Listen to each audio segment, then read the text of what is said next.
उत्तर प्रदेश में लगातार पत्रकारों का उत्पीड़न हो रहा है, लगातार पत्रकारों की हत्या की जा रही है, जिसको लेके आज मेरे साथ बात करने के लिए प्रेस क्लब के महामंत्री महेंद्र तिवारी जी हैं। तो इनसे जानेंगे कि लगातार जो पत्रकारों के ऊपर उत्पीड़न हो रहा है, उसको लेके किस तरीके से रोका जा सकता है, क्या सरकार को नई कानून व्यवस्था करनी चाहिए, किस तरीके से जो पत्रकार का परिवार है अपने आप को सुरक्षित कैसे महसूस करेगा। सबसे पहले इंडियन आई न्यूज में आपका स्वागत है। नमस्कार, बहुत-बहुत धन्यवाद आपका। सर, एक अभी हाल ही में घटना हुई है सीतापुर में, राघवेंद्र वाजपेयी की जो हत्या हुई है, उसने पूरे प्रदेश को, पूरे देश को हिला के रख दिया है। लगातार पत्रकार जब खबर प्रकाशित कर रहा है, उसके बाद जो जिस विभाग के रहते हैं, चाहे ठेकेदार है, चाहे जो हैं, उसको मार दिया जाता है। सरकार हाथ पे हाथ रख के बैठी है, उसके बाद पत्रकारों की रक्षा की बात करती है। किस तरीके से आप इसको देखते हैं? वर्तमान परिस्थितियों में मैं आपको बताना चाहता हूँ कि जिस प्रकार से आज नहीं, आज के विगत 10 सालों से पिछली सरकारों में भी पत्रकारों को जिंदा जलाने का काम किया गया था। इस सरकार में अभी आप देखिए, पिछले शनिवार के दिन राघवेंद्र वाजपेयी की जिस प्रकार से गोली मारकर हत्या कर दी गई है, वह निश्चित ही निंदनीय कार्य है। पत्रकार का काम खबर लिखना है, सच को उजागर करना है और वह सच अगर सच है, तो उसके लिए जिला प्रशासन को पत्रकार को सुरक्षा देनी चाहिए।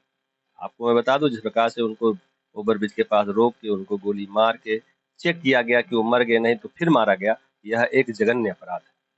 और सच लिखना हमारा काम है, सच लिखने के लिए ही हम आए हैं। अगर सच लिख रहे हैं, प्रशासन हमारी सुरक्षा मुहैया कराए, पत्रकारों के लिए, पत्रकारों के परिवार के लिए एक नए कानून की व्यवस्था की जाए और पत्रकारों के ऊपर कितनी बार आपने देखा होगा कि कहा जाता है, फेसबुक सोशल मीडिया पाता है कि नया कानून बना दिया गया है कि पत्रकार के खिलाफ एफआईआर होगा तो पूछा जाएगा, जांच की जाएगी, कमेटी बनाई जाएगी। आज तक ऐसा कहीं कुछ दिखता ही नहीं।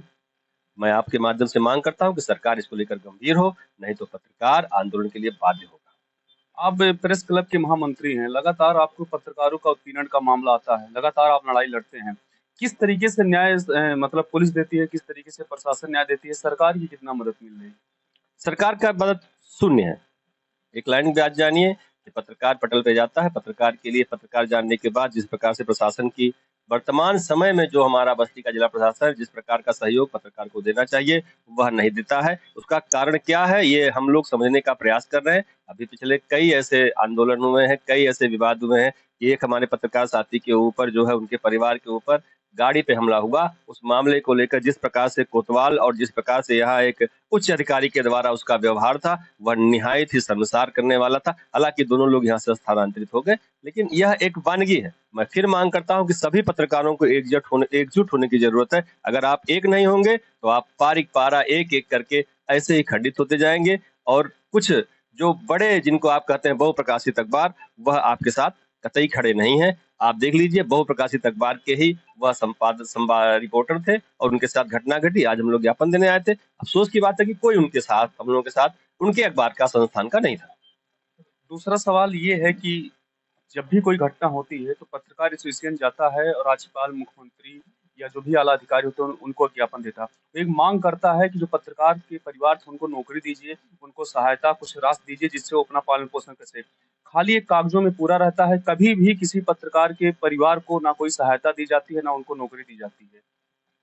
ऐसा नहीं है। आप देखिए, कोविड काल में हमारे बस्ती के कई, एक दर्जन 4-6 पत्रकार ऐसे थे जिनके साथ घटनाएं घटी थी, जिनकी कोविड काल में डेथ हो गई थी। उनको सरकार के द्वारा जितनी सुविधाएं हो सकती थी, हम लोग दिलाया था। खासकर बस्ती में तो ऐसा अभी मैं कोविड काल की बात नहीं करें, इस तरीके की घटना की जब प्रकाशित होती है जिसकी हत्या दी जाती है, इस तरीके जब हम लोग मांग करते हैं तो उसको लेके जो मतलब चाहे सहयोगी राशि होती है, चाहे नौकरी की बात होती है, वो प्रशासन, सरकार कहती है दिया जाएगा, लेकिन वो फिर कागजों में सिमट के रह जाता है।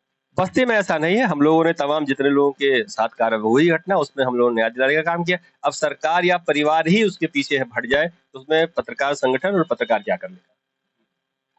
उनके जो राघवेंद्र वाजपेयी थे, उनके भाई कह रहे थे कि जो वो बता रहे थे कि जिस तरीके से उनका खाली एक खबर प्रकाशित किए थे, वो कुछ ठेकेदार थे, वो गुंडे प्रवृत्ति के लोग थे, उसके बाद वो लगातार धमकी दे रहे थे, उसके बाद जो बुलाया गया, उनके पास एक कॉल आया, उसके बाद जाके मार दिया गया।